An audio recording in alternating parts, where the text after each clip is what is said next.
Now that we've talked about quantifying, or we've talked about what heat is and what work is, let's talk about how we actually measure that and what it looks like when we're going to do math. So temperature is the measure of the amount of thermal energy within something. Heat has to do with the transfer of thermal energy.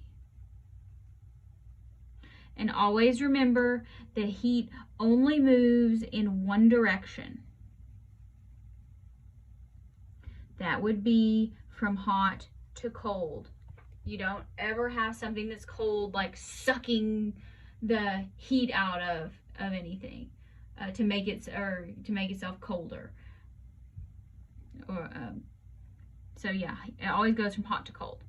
Now we're going to use something called heat capacity to relate these two, because heat actually is going to be in energy and temperature. You know, we do Celsius, Fahrenheit, so units are going to be important here, and you need to pay attention to what the symbol is and what the units are and what that means, because these all sound very similar, but you know, on the homework, if you pick if you're not paying attention, you'll pick the wrong units and you'll really confuse yourself. So heat capacity has a symbol of a capital C, and its units are joules per degree Celsius. So it's a fractional unit. So remember, when you're doing calculations, you should probably write it as a vertical fraction rather than a horizontal fraction. And it is the heat required to change the temperature of whatever you're measuring. So we're just going to call it a thing, because it might be a solid, it might be a liquid, it might be a gas, but of whatever you're measuring, by 1 degree Celsius, or you know, Kelvin if it gives it to you in Kelvin, or Fahrenheit if it gives you in Fahrenheit, you know. So again, pay attention to your units.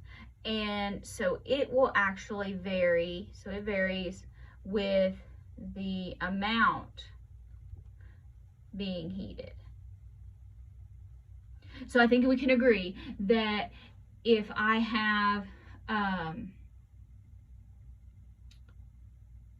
1 ice cube, the amount of heat required to raise the temperature of the ice cube 1 degree is going to be different than if I had a glass of 10 ice cubes, right? So however much the amount is. Just like it takes longer to boil a gallon of water versus to boil a cup of water. So the amount changes when you're talking about heat capacity. Now we can fix that with what we call specific heat capacity. And if you've had science or chemistry before, you've probably talked about this. So heat capacity is joules per gram degree Celsius. Now this is our first time really encountering multiple things in the denominator.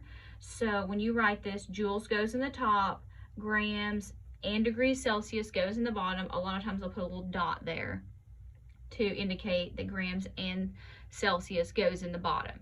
So be careful when you're writing that to make sure your units cancel there. So what changes here is that is the heat required to change the temperature of whatever you're measuring, 1 gram of whatever you're measuring, substance, by 1 degree Celsius. Okay, so this says if you have water, it goes and accounts for that, because it says, well, how much water? Here it doesn't say how much, and so that can change. So this would be like the heat capacity of a hot air balloon. I don't know. Here, the specific heat capacity would be, you know, water, and it doesn't matter if it's a cup or if it's a gallon. So specific heat capacity is what we like to use. It varies with the type of substance that is being heated.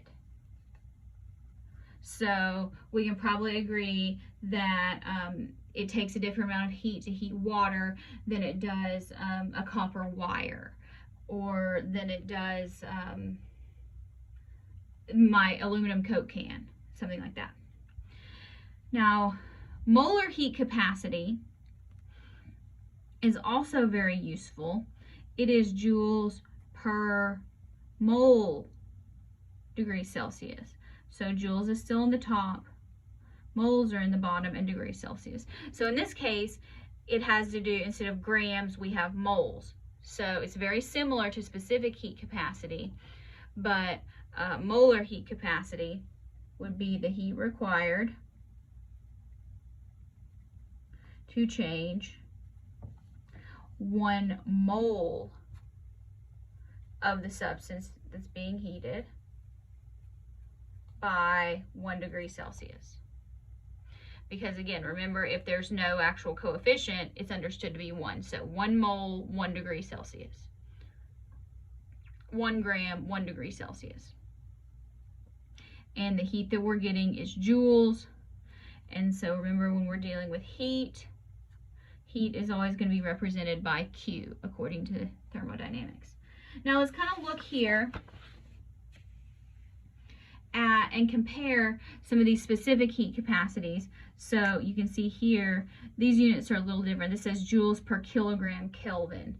So joules per kilogram and Kelvin. So again, it works because it has to do with the amount of a substance and the temperature. So here, these are things that are really easy to heat. They get hot real quick. You know, think about steel, it gets real red. Copper heats up real quick, great conductor of heat and electricity. You get into like brick and glass, these are more insulating kind of substances. You know, you want, you know, your glass windows kind of help keep some heat out. Brick helps keep heat, you know, from moving in and out of your house. Keeps it in if you want it in, keeps it out if you want it out. Paper is a little bit harder because you're talking about wood-based products, tree-based products. So these are harder to heat. You know, you don't want a tree to spontaneously combust, that'd be bad. And then there's water.